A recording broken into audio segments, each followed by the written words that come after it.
Hey guys, it's Lisa.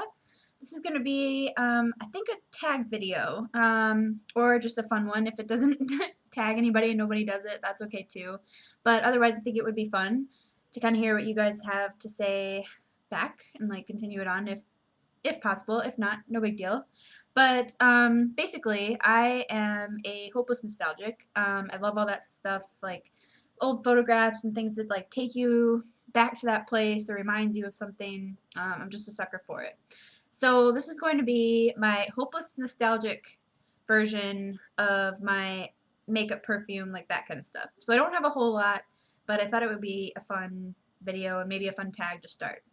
So definitely, I'm going to start with perfumes because fragrance seems to evoke memory the most in most people. So I only have two because actually I switch my perfumes out a lot. So it's rare that I like wear one so much that I kind of get that nostalgia feeling from it. Or yeah. So the first one is Coco Mademoiselle from Chanel. And I've just had this for so long, and I tend to wear it when it's like cooler out or kind of at like special events. And I don't mean like special events like, I go to the opera, like, which that never happens. Like, so it's not like I don't wear this a ton. I do wear this one a lot. I've gotten a lot of use out of it, enough so that some people, when they smell it, they think of me, that's always nice to hear. So, but this one I just have worn to a lot, like special events, like family Christmas parties or like family birthdays or just like events like that where you're with people that you love, and like it's just those kind of events, not just like I'm going to the grocery store. I mean, I've worn it there too, but there's just been so many instances where I've had this perfume on with so many different like life experiences and just had it for years that it's almost inevitable that this will become like give me that nostalgia sense when I smell it. It just reminds me of like cool weather and Christmas and I don't know, fanciness. That's a word. I don't know. Yeah, so I love Coco Mademoiselle. I wanted to always be in my perfume collection, not only just because of that like feel good feeling, but I love the scent as well. It's one of my favorite perfumes. The next scent, I kind of have mixed feelings about, but it definitely is one of those scents that takes me there and is a nostalgia inducing scent. And I don't mean nostalgia by like childhood necessarily. I just mean like in the past and a different time of your life. So this one,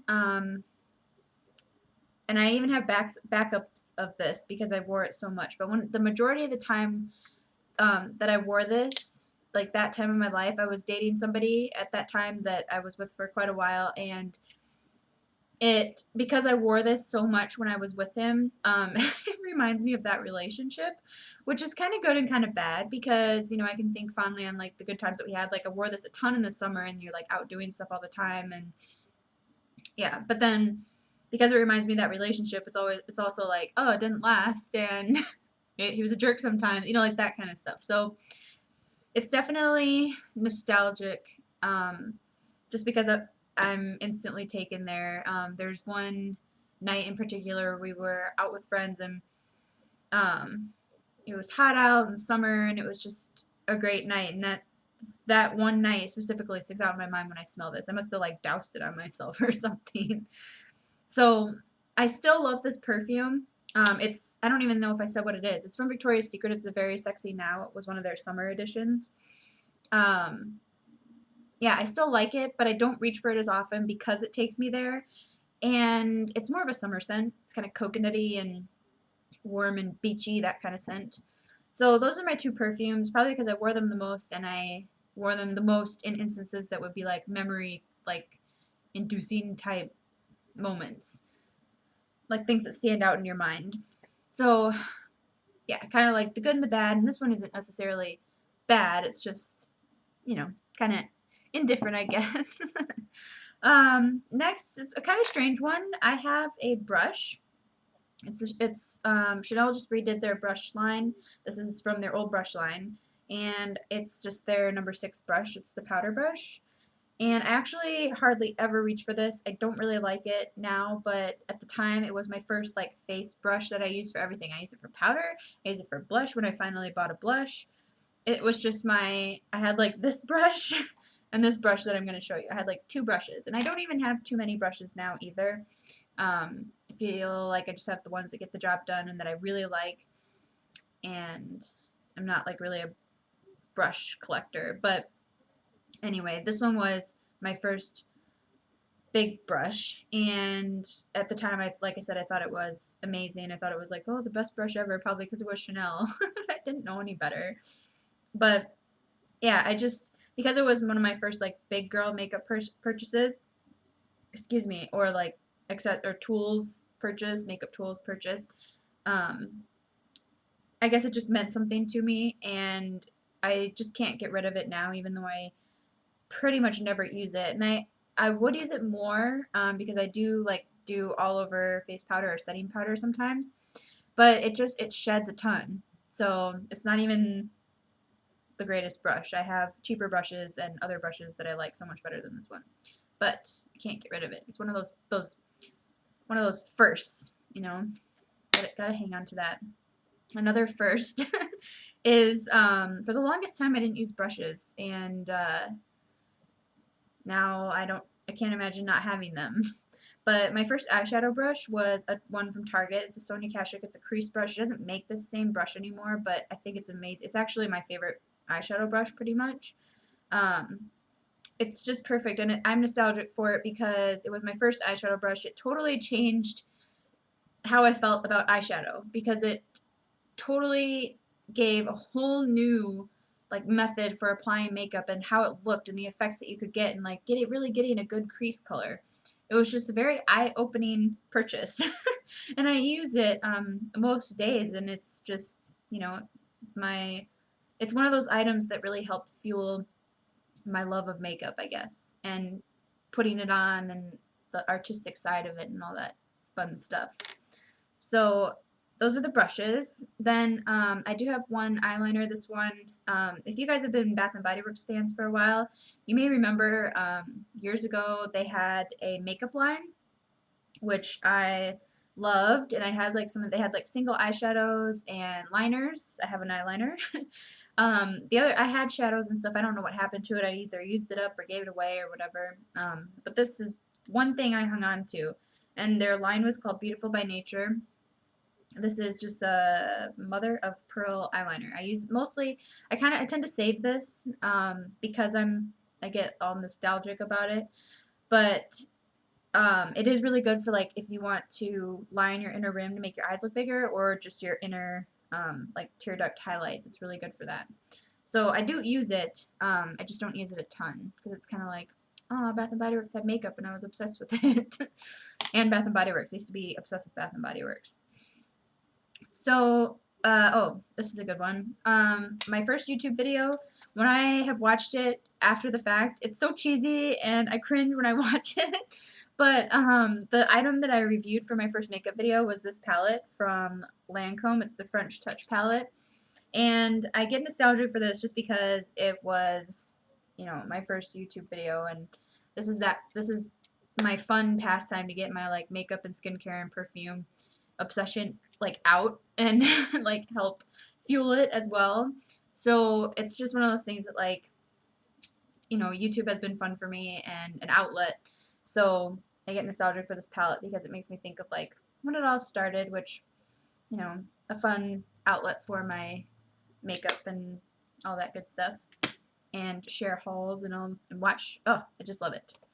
So another eyeshadow item, and I cannot tell you where I got this. I think it was a hand-me-down from my mom, maybe with an Estee Lauder gift with purchase that she had. It's in the really old packaging, and it feels quite like cheap and chintzy actually, but the colors are gorgeous. Some of them they don't make anymore. I still have the little thing that I used to use all the time. This palette kind of makes me nostalgic because it was one of at a time, it was one of my most used eyeshadow palettes. You can see like the dips in there, and I mostly saved it because it was more I don't know, intense colors, I guess. I mostly saved it for when I went out with my friends. And so it makes me think of those times, like there's a specific time that I can think of when I was putting this on in my friend's apartment, ready to go out and meet up with all of our other friends.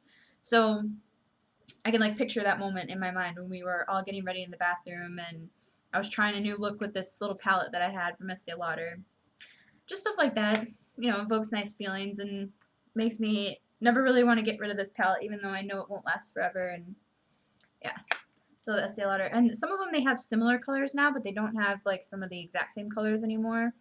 It has Copper Penny, Sandbox, Pink Ice, and Cinnamon are the shades that are in this palette. And actually, for a gift with purchase, these are awesome shades. Let's see if I can. They're just really, really pretty. Yeah.